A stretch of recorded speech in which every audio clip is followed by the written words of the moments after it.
had a lot of ammunition. Dante's Boxing Nation, what's going on, guys? So Gervonta Tank Davis, he stops Rolly Romero in the 6th round, and probably the most intense 6 rounds we've seen in quite some time. This was one of those rare fights where you could tell every single exchange could end the fight. And that's exactly how the fight played out. Credit to Rolly Romero. He fought a great fight. He had a great game plan. His range and his jab made it more difficult for Gervonta Tank Davis to close the gap and get on the inside. He fought with intelligence. He wasn't throwing sloppy punches. He wasn't over-aggressive, which is what really made the fight more competitive. Once again, you could sense that this fight was either going to end or someone was going to get hurt real bad from an exchange. And the exchange that ended this fight was Rolly throwing that long right hand, Gervonta pulling back a little bit towards the ropes and countering him with a perfect overhand left that almost broke Rolly's neck. Now, even though Rolly, he was really in bad shape when he got up, he could barely stand up, at least for Gervonta highlight purposes, it would have been nice to see another vicious knockdown. This was a very impressive performance by Gervonta Tank Davis, considering the fact that Rolly was so dangerous. From his power to his boxing IQ that he displayed in this fight. The build-up to this fight perfectly illustrates the double standards that exist in the sport of boxing. The fact that old media and, of course, fans, the same fans that don't care who a Canelo Alvarez fights, they completely tried to write this fight off because they felt that Gervonta Tank Davis was too good to beat Rolly Romero.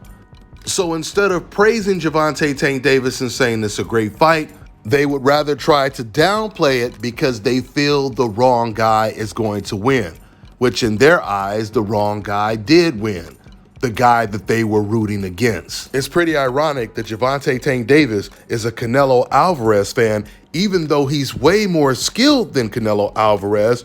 The fact that he's a Canelo Alvarez fan and Canelo fans, they still root against him just like they root against every single fighter on the coincidental list. It just goes to show you they never cared about you having the same agenda that they have. They don't care if you're knocking out every single opponent you get in the ring with.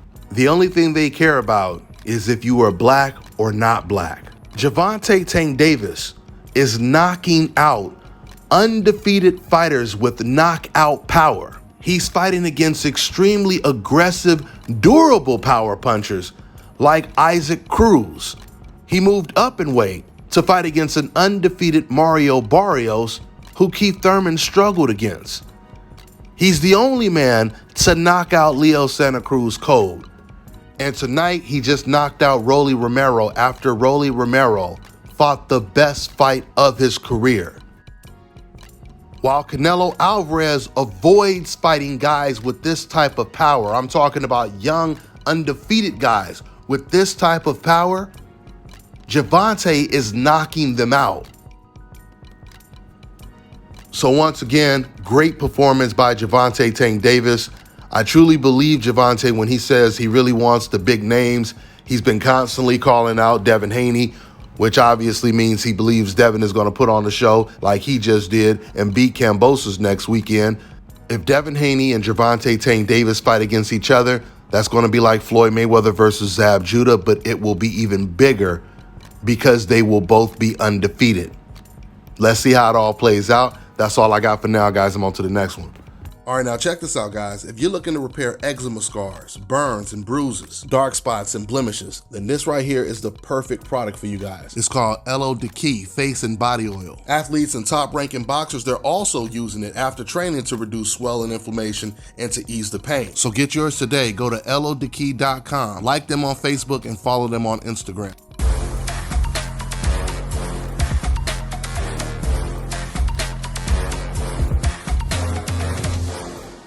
My name is Chris, and I'm all the way here from Anchorage, Alaska at South Carolinas, and I'm here for my second treatment of SMP.